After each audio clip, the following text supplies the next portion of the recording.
Hello everyone, welcome back to FPL Start. Today I gonna discuss about weekly transfer plan for Game Week 3. So before starting, if you are new in this channel, please subscribe this channel for FPL content throughout the season. Now let's start.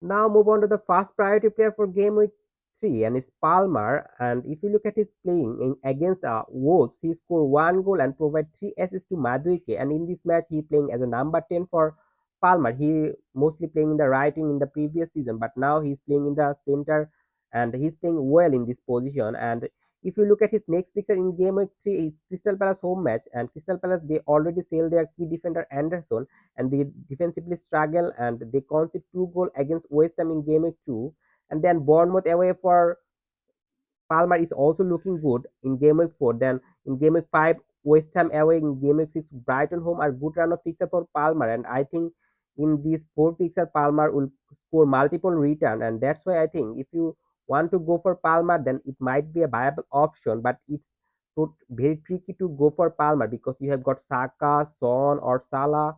So it's even hard to feed Palmer. But if you can go for him, then I think he will give you return. Now move on to the second priority player for game week 3 and it's Watkins. In first two match, he disappointed his owner, playing 61 minutes in first match, then 64 minutes in second match, and only got 4 points. But I think from game week 3 onward, Watkins will give you return because he has got Leicester and they are a promoted team. So I expect Watkins to do well in this match. And also in game week 4, Everton are not looking good this season.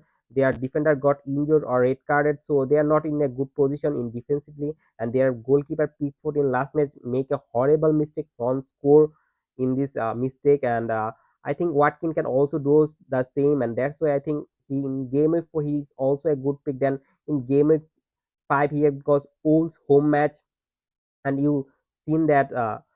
Against Wolves, Chelsea got 6 goal, and then Ipswich away, Manchester City got 4 goals. Then I think all four fixture is good for Watkins, and that's why I think you should go for Watkins for game week 3. Now move on to the first differential transfer for game week 3, and it's Rogers from Aston Villa. He's just 5 million, a very cheap option. And if you go for Rogers, I think he playing as a second striker in the match against Arsenal, and he played very well in this position. So I think Rogers as a 5 million option. I already tell that Aston Villa has got very good run of fixers, so he might be a bargain player. I think he will help you to go for a premium midfielder like Saka, Palmer, or Salah. So go for Rogers as a cheap option. He has got amazing run of fixer, so you can go for him. Now move on to the second differential player for game week 3, and is Madueke from Chelsea. In his last match against Wolves, he scored hat trick and he played very well in the writing position. He linked up very well with Palmer. So I think for game week 3, he's a very good differential player and he just have 1.3% ownership, and I think his price will rise to 6.6 million before the deadline. So I think you can go early for Madueke, but it's not totally wise to go early for a player because there are some injury concern. If anything happen in the midweek, then I think quite tricky. But I think if you want to go for him at the before deadline, I think he will be 6.6 million. So if you are brave enough to go for early, then you can go for Madueke. Or if you don't have this courage, then you might go for him before deadline. But he can be a very good differential player. I think he will start in the next match because he earned the place in game week 2. He played very well. So I think for game week 3, he's a very good differential player. In his first match, he got 20 points, and that's amazing. And if you look at his XG per 90 is 0.54 and XA per 90 is 0.11. So I think Madueke is a very good option. Now move on to the first sale player for game week 3, and it's Granacho from Manchester United. He not starting for Manchester United in the first two match, but he came up from bench and played well. In first match, he provided one assist to Georgie, and in last match, which Manchester United lost against Brighton, he almost scored a goal, but it was ruled out because of Georgie's involvement. And I think Garnacho is a good option when he in the field, but he most probably not in the field for 60 minutes, past 60 minutes. So that's why I think you need to sell Garnacho because he's in a great minute risk. Now move on to the second sell for game week 3, and it's Nokunku. A lot of FPL manager got Nokunku, but I think you need to sell him because he didn't start for Chelsea against Wolves, and this match Wolves scored 6 goals. And I don't think that Nkunku is now a first choice player for Chelsea, and he has got some injury concern previous season. So I don't think he's a good pick for game week 3. And if you are a Nkunku owner, you should sell Nkunku because his minute is in great risk. Now move on to the first whole player for game week 3, and it's Havertz. He will play against Brighton in game week 3, and Brighton are historically not a very good defensive side, so I prefer Havertz in game week 3. And if you look at his performance, he's now playing as a center forward.